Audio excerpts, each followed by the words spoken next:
दोस्तों हमारे चैनल दर्पण ज्ञान सागर में आप सभी का स्वागत है।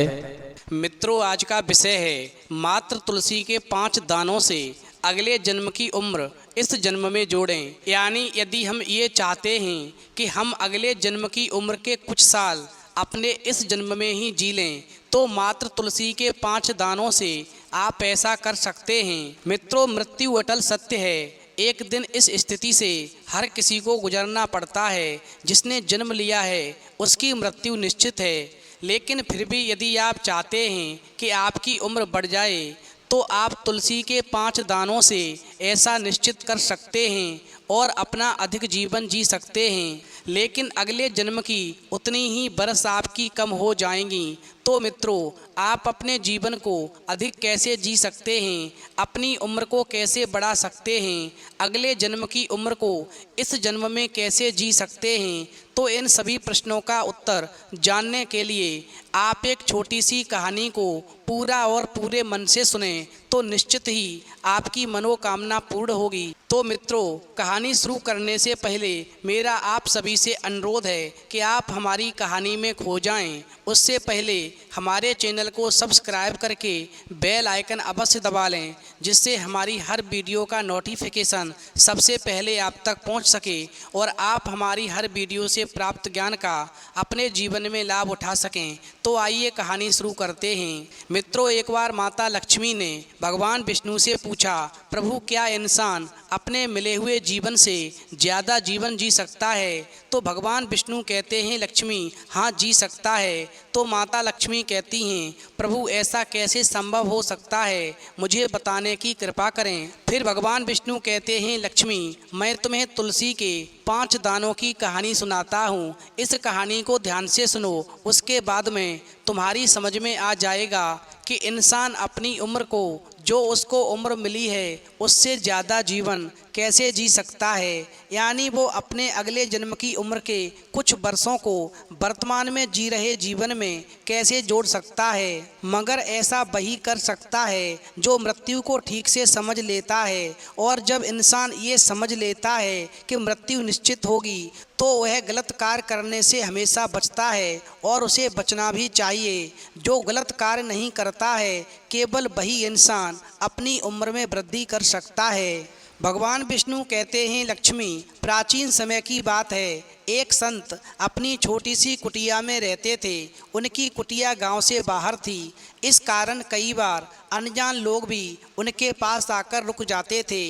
राहगीर उनसे पूछते थे कि गांव की बस्ती तक कैसे पहुंच सकते हैं। फिर संत उन्हें सामने की ओर इशारा करके बस्ती का रास्ता बता देते थे। इस प्रकार जब राहगीर उन संत के बताए हुए रास्ते पर जाते थे, तो वह शमशान पहुंच जाते थे। वहां पहुंचकर के यात्रियों को बहुत गुस्सा आता था। कुछ लोग संत को बुरा भला कहते थे और कुछ लोग चुपचाप दूसरा रास्ता खोजने लगते थे। फिर एक दिन एक यात्री के साथ में ऐसा ही हुआ। वो यात्री थोड़ा क्रोधी स्वभाव का था। वहीं वो व्यक्ति जब संत द्वारा बताए गए रास्ते पर चल कर के शमशान में पहुंचा, तो शमशान पहुंच कर के उसे संत पर बहुत गुस्सा आया और फिर क्रोधित यात्री संत को बुरा भला कहने के लिए उनकी कुटिया में वापस आ गया। उसने संत से कहा कि तुमने गलत रास्ता क्यों बताया। और इस प्रकार राहगीर ने संत को खूब गालियां सुनाई। फिर जब यात्री चिल्लाते चिल्लाते थक गया, तो वो शांत हो गया। फिर संत बोले कि भाई, शमशान भी बस्ती है और तुम लोग जहाँ रहते हो वो भी बस्ती है। दोनों बस्तियों में अंतर सिर्फ इतना है, तुम लोग जिसे बस्ती कहते हो वहाँ रोज़ किसी ना किसी की मृत्यु होती है। रोज़ किसी ना किसी का घर उजड़ जाता है। लोगों का आना जाना लगा रहता है। लेकिन शमशान ही एक ऐसी बस्ती है जहाँ कोई एक बार आता है तो वो फिर कभी लौटकर नहीं जाता। शमशान भी एक बस्ती है। जो यहाँ एक बार बस गया वो हमेशा के लिए यहीं रहता है। इसलिए मेरी नज़र में तो यही असली बस्ती है। हर इंसान के लिए यही अंतिम पड़ाव है। सभी को मृत्यु के बाद यहीं आना है। इसीलिए मैं लोगों को इस बस्ती के बारे में यानी शमशान रूपी बस्ती के बारे में बताता हूँ, ताकि वो मृत्यु को ठीक से समझ सकें कि एक दिन मृत्यु निश्चित होगी, और ऐसा सोच कर के वो गलत कार्य ना करें, अच्छे कार्य करते हुए अपने जीवन को ठीक से जी सकें। हमेशा ध्यान रखना, गलत कामों से हमेशा इंसान को बचना चाहिए। और यही सोच कर के मैं सभी राहगीरों को इसी बस्ती का रास्ता बताता हूँ, ताकि लोग समझ सकें कि मृत्यु अंतिम सत्य है। फिर तो संत की ये बात सुनकर के यात्री को एहसास हो गया कि उसने संत पर चिल्ला कर के बहुत बड़ी गलती की है। फिर उसने संत से क्षमा मांगी और एक प्रार्थना की कि महाराज, मैं ये जानना चाहता हूँ कि क्या ऐसा कोई उपाय नहीं है कि हम अपनी उम्र को बढ़ा सकें, हम अपने जीवन के कुछ वर्ष अधिक जी सकें। फिर वो संत कहने लगे, तुलसी के 5 दानों से इंसान अपनी उम्र को बढ़ा सकता है, यानी अपने अगले जन्म के कुछ वर्ष को अपने वर्तमान जीवन में जोड़ सकता है और इसी जन्म में जीवन जी सकता है। वहीं संत की बात को सुनकर के वो व्यक्ति कहने लगा, महाराज, तुलसी के 5 दानों का क्या करना है, हमें विस्तार से बताएं। फिर संत कहते हैं, मैं तुम्हें तुलसी के 5 दानों की एक कहानी सुनाता हूँ। इस कहानी को पूरे मन से सुनने के बाद में निश्चित ही कोई भी व्यक्ति अपने अगले जन्म की उम्र के कुछ वर्षों को अपने वर्तमान जीवन की उम्र में जी सकता है। प्राचीन समय की बात है। एक नगर में एक लोहार और उसकी पत्नी बड़े ही सुखपूर्वक रहते थे। बहुत पुराने ज़माने के बाद एक लोहार अपनी दुकान में बैठ कर के लोहा पीट पीट कर अपना काम कर रहा था। तभी उसकी दुकान से तुलसी 3 देवियों के साथ में संत का रूप बना कर के गुजर रही थीं। चूँकि लोहार जो था संतों की सेवा करने वाला था, शाम काफ़ी ज़्यादा होने के कारण तुलसी ने आगे चलने के लिए अच्छा नहीं सोचा। वो लोहार की दुकान में गईं और कहा, क्या मुझे आज रात के लिए यहाँ रहने की व्यवस्था हो सकती है? उसके बाद लोहार कहता है, ये कोई पूछने की बात है, आप जैसे महात्माओं की मेहमान नवाजी करने का मौका तो बहुत ही किस्मत वालों को मिलता है। वहीं भगवान विष्णु आगे कहते हैं, लक्ष्मी। उसके बाद में लोहार ने तुलसी के ठहरने की पूरी अच्छे से व्यवस्था की और उनका अच्छे से मेहमान नवाजी किया, जिससे तुलसी और तीनों देवियां बहुत खुश हुईं। और फिर तुलसी जब लोहार के यहाँ से जाने लगीं तो उन्होंने लोहार को अपने पास बुलाया और उससे कहा, तुमने हमारी बहुत सेवा की है, हम तुम्हारी सेवा से बहुत खुश हैं, इसलिए हम चाहते हैं कि तुम 3 वरदान मांग लो। हम तुम्हें 3 वरदान दे सकते हैं, बताओ तुम्हें क्या चाहिए। फिर तुलसी की बात को सुनकर के लोहार काफ़ी ज़्यादा खुश हो जाता है और सोचता है कि मैं तो ऐसी चीज़ें मांग लूँगा जिसकी मुझे बहुत ज़्यादा ज़रूरत होती है। और फिर लोहार ऐसा सोचकर कहता है कि हे देवी, यदि आप मुझे 3 वरदान देना चाहती हो तो पहला वरदान दो कि मैं और मेरी पत्नी 100 वर्षों की आयु तक जीवित रहें। फिर लोहार की बात को सुनकर के तुलसी ने कहा, ठीक है, तुम दोनों पति पत्नी अब 100 वर्षों तक जीवित रहोगे। उसके बाद तुलसी ने फिर कहा कि तुम अपनी अगली इच्छा बताओ, मैं ज़रूर उसे पूरा करूँगी। फिर कुछ सोचने के बाद में लोहार फिर कहता है कि आप मुझे ऐसा वरदान दीजिए कि मेरी दुकान में कभी काम की कमी ना हो। वहीं तुलसी ने लोहार को ऐसा वरदान दे दिया और कहा, अब से 100 वर्षों तक तुम्हारी दुकान में किसी भी प्रकार के काम की कोई कमी नहीं होगी। उसके बाद तुलसी ने फिर कहा, तुम अपना तीसरा वरदान बताओ। वहीं लोहार को कुछ भी समझ में नहीं आया और उसने जल्दीबाजी में कह दिया कि मेरी इस कुर्सी पर जो भी बैठेगा वो मेरी मर्जी के बिना नहीं उठ पाएगा, ऐसा वरदान दीजिए। वहीं तुलसी ने उसे वो भी वरदान दे दिया और कहा कि आज के बाद जो भी इस कुर्सी पर बैठेगा वो तुम्हारी मर्जी के बगैर उठ नहीं पाएगा। भगवान विष्णु कहते हैं, लक्ष्मी, इस प्रकार तुलसी अपनी तीनों देवियों को साथ लेकर के वरदान दे करके जब लोहार की दुकान से जाने लगी तो लोहार की पत्नी ने लोहार से कहा, तुम काम करो जब तक मैं इन चारों देवियों को कुछ दूर तक विदा कराऊं। फिर ऐसा कह कर के लोहार की पत्नी तुलसी सहित तीनों देवियों को जब विदा करने के लिए गई तो दुकान से थोड़ी दूर जाने के बाद में लोहार की पत्नी तुलसी से कहने लगी, हे देवी, तुमने मेरे पति को 3 वरदान दिए, जबकि सेवा हम दोनों ने आपकी बराबर की है। आपने मुझे एक भी वरदान नहीं दिया। मैं भी एक वरदान चाहती हूँ कि आप मुझे भी एक वरदान देकर जाएं। फिर तुलसी ने कहा, ठीक है, तुम भी वरदान मांगो, तुम्हें क्या चाहिए। तो लोहार की पत्नी ने कहा, हे देवी, मैं ऐसा वरदान चाहती हूँ कि आपने मुझे 100 वर्षों तक जीवन जीने का वरदान दिया है, पर मैं ये चाहती हूँ कि मुझे कोई ऐसा वरदान दो कि मैं 100 वर्षों के बाद में जब चाहूँ अपनी उम्र को बढ़ा सकूँ। भगवान विष्णु कहते हैं, लक्ष्मी, इस प्रकार तुलसी ने एक पर्ची पर कुछ लिख करके उस लोहार की पत्नी को दे दिया और उससे कहा, मैं तुम्हें वरदान के रूप में ये पर्ची दे रही हूँ। इस पर्ची को अपने पास संभाल कर रखना। इस पर्ची में उम्र बढ़ाने का उपाय लिखा है। तुम जब भी चाहो अपनी उम्र को बढ़ा सकती हो, लेकिन एक बात का ध्यान रहे, तुम अपनी उम्र में जितने वर्ष बढ़ाओगी वो उम्र तुम्हारे अगले जन्म की उम्र में से कम हो जाएगी। यानी तुम अपने अगले जन्म की उम्र के कुछ वर्षों को इस जन्म में जी सकती हो। मगर एक बात का ध्यान रखना, इस पर्ची में क्या लिखा है, ये पर्ची तुम तभी खोलोगी जब तुम्हें उम्र बढ़ाने की ज़रूरत होगी, यानी 100 वर्षों के बाद ही खोलोगी। उससे पहले यदि तुमने पर्ची खोली या फिर इस पर्ची के बारे में किसी को बताया तो ये पर्ची महत्वहीन हो जाएगी। और फिर ऐसा कहकर के तुलसी उस लोहार की पत्नी को वो पर्ची दे करके वहाँ से आगे चली जाती हैं। भगवान विष्णु कहते हैं, लक्ष्मी, इस प्रकार लोहार की पत्नी ने एक सुरक्षित स्थान पर उस पर्ची को रख दिया और घर में न अपने पति को बताया और ना ही उस पर्ची के बारे में अपने पुत्र की पत्नी को बताया, क्योंकि किसी को भी बताने के लिए तुलसी ने मना किया था। इस प्रकार लोहार की जिंदगी खुशी से व्यतीत होने लगी। उसके पास में किसी भी प्रकार के काम की कोई कमी नहीं होती थी। वहीं लोहार और उसकी पत्नी बहुत दिनों तक हट्टा कट्टा से जवान रहे। वहीं उनके सभी साथी मर गए थे और कुछ बहुत बूढ़े हो गए थे और मरने वाले थे, लेकिन लोहार को अभी तक कुछ भी नहीं हुआ था, क्योंकि लोहार को तुलसी ने 100 वर्ष जीने का वरदान जो दिया था। इस प्रकार समय धीरे धीरे व्यतीत हुआ और लोहार के 100 वर्ष पूरे हुए।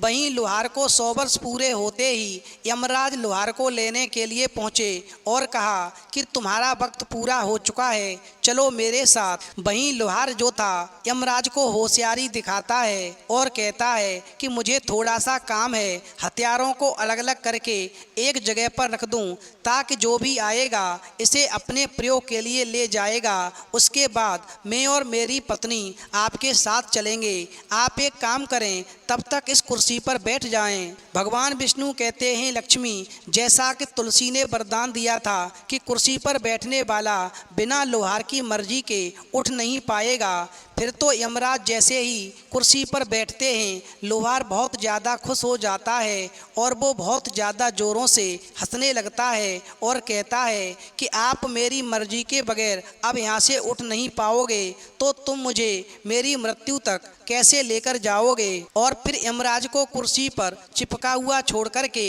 लोहार वहाँ से चला जाता है और खुशी में दावत की तैयारी करने लगता है। तभी दावत में मुर्गे को काटने के लिए खोजता है और मुर्गे को जैसे ही काटता है तो मुर्गा कट कर के तुरंत ही वापस जुड़ जाता है, क्योंकि यमराज को तो उसने अपनी दुकान में कैद करके रखा था। इसी कारण से पूरी दुनिया में किसी की भी मृत्यु उस वक्त नहीं हो रही थी। फिर उसके बाद में लोहार जो था एक बकरे को लेकर आया और उसने कहा, चलो इस बकरे की मीट से आज की दावत कराएंगे। फिर उसने जैसे ही बकरे को काटने की कोशिश की तो बकरा नहीं कटा और वापस जुड़ गया और फिर वहाँ से भाग गया। उसके बाद लोहार सोचता है कि इस दुनिया में तो किसी की मृत्यु अभी नामुमकिन है, क्योंकि मैंने यमराज को कैद करके रखा है। चूंकि लोहार को मरने की बिल्कुल भी इच्छा नहीं थी, उसने सोचा कि चलो मैं दाल चावल और प्राकृतिक चीज़ें खाकर ही गुजारा कर लूँगा, लेकिन मैं अपनी मृत्यु नहीं होने दूंगा। फिर उसने चावल दाल और प्राकृतिक चीज़ों को खाना शुरू कर दिया। उधर यमराज को कुर्सी पर बैठे हुए करीब 1 साल बीत गए। पूरी दुनिया में तबाही का मंजर था, क्योंकि किसी की भी मृत्यु न होने के कारण आसमान पूरी तरह से मच्छर मक्खियों से काला पड़ गया था। उसके बाद जंगली जानवरों की संख्या इतनी बढ़ गई कि लोगों की खेती उजड़ने लगी। तितलियां और मधुमक्खियां तथा जानवर बहुत ज़्यादा हो गए थे, जिसके कारण से खेत खलियान की सभी फसलें एक दिन में ही खा जाया करते थे। पूरी पृथ्वी पर बहुत ज़्यादा जहरीले सांप पैदा हो गए और बहुत ज़्यादा बड़े बड़े सांप पैदा हो गए, क्योंकि उनकी मृत्यु ही नहीं हो रही थी। अब तो पूरी दुनिया के लोगों का जीवन और जीना मुश्किल हो गया था। फिर उसके बाद लोहार को अपने पर पछतावा होता है और कहता है कि मैंने बेकार में यमराज को उस कुर्सी पर बैठा दिया। पूरी दुनिया तहस नहस हो रही है। फिर उसके बाद में लोहार को अपने आप पर पछतावा होता है और कहता है कि मुझे तो मौत का मजा चखना ही है, क्योंकि मृत्यु अटल सत्य है, एक दिन निश्चित ही आएगी। क्यों न हम पूरी दुनिया को बचा लें और यमराज को वहाँ से आज़ाद कर दें। फिर ऐसा सोच कर के लोहार अपनी दुकान में गया और यमराज को वहाँ से आज़ाद कर दिया।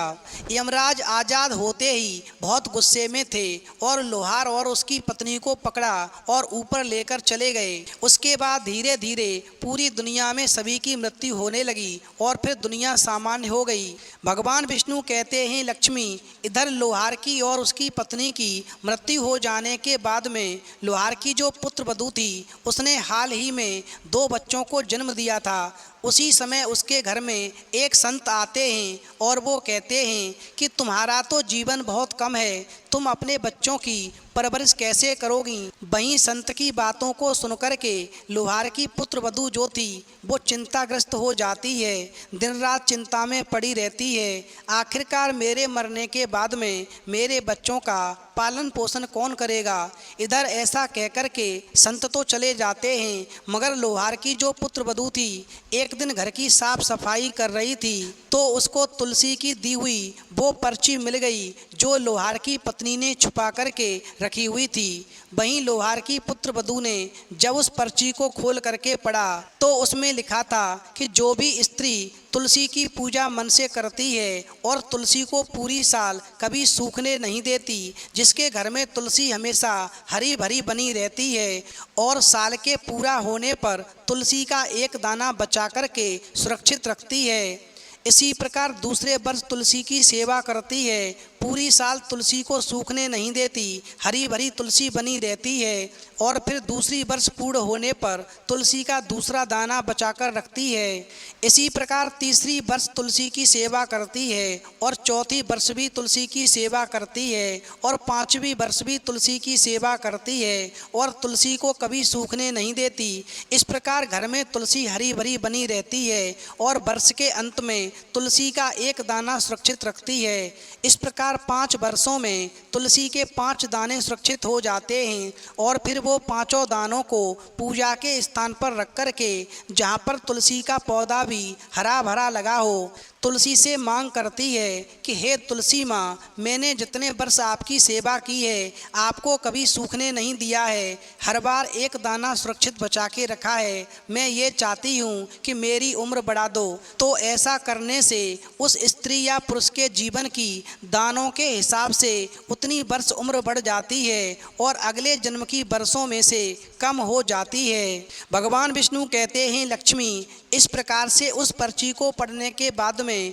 लोहार की पुत्र पुत्र वधू जो थी तुलसी की सेवा करने लगती है और पूरी साल तुलसी को सूखने नहीं देती, वहीं साल के अंत में एक दाना बचाकर सुरक्षित रखती है। इस प्रकार से वो 5 वर्षों तक दानों को सुरक्षित रखती है और तुलसी की सेवा करती है। वहीं 5 वर्षों के बाद में वो 5 दानों को पूजा के स्थान पर रख कर के, जहाँ पर तुलसी का पौधा हरा भरा लगा होता है, सेवा करती है और तुलसी से प्रार्थना करती है कि हे माँ, जब मेरे जीवन का अंत हो जाए तो दानों के हिसाब से मेरी उम्र में बढ़ोतरी करने की कृपा करें, जिससे मैं अपने बच्चों की परवरिश कर सकूं।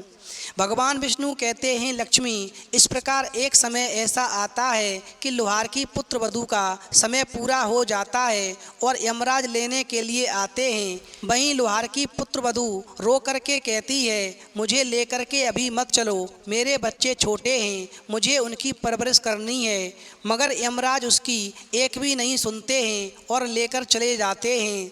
वहीं मृत्यु लोक में जाने के बाद दूतों ने कहा, महाराज, ये औरत बहुत शोर कर रही थी, इसे लाने में बहुत कठिनाई हुई। तभी स्वर्ग से एक आवाज़ आती है, इन्हें कौन नहीं जानता, पूरे देवलोक में तुलसी माता की अटूट भक्तिन हैं। फिर वो स्वर्ग की देवी उस लोहार की पुत्र वधू से कहने लगती है, आदि शक्ति की पुजारिन को सभी प्रणाम करते हैं, तुम्हें नमन है। हे देवी भक्तिन, तुम मृत्यु लोक क्यों नहीं आना चाहती हो? तुम्हें तो पता है कि तुम्हारी पृथ्वी पर निवास की अवधि समाप्त हो चुकी है। फिर स्वर्ग की देवी से लोहार की पुत्र वधू कहती है, मुझे पता है स्वर्ग की देवी कि मुझे आना चाहिए, पर मेरे छोटे बच्चे, उन्हें मातृत्व विहीन न करो। अभी वो खुद को संभाल नहीं सकते, उन्होंने अभी कुछ नहीं देखा, वो अबोध मेरे बिना क्या कर पाएंगे।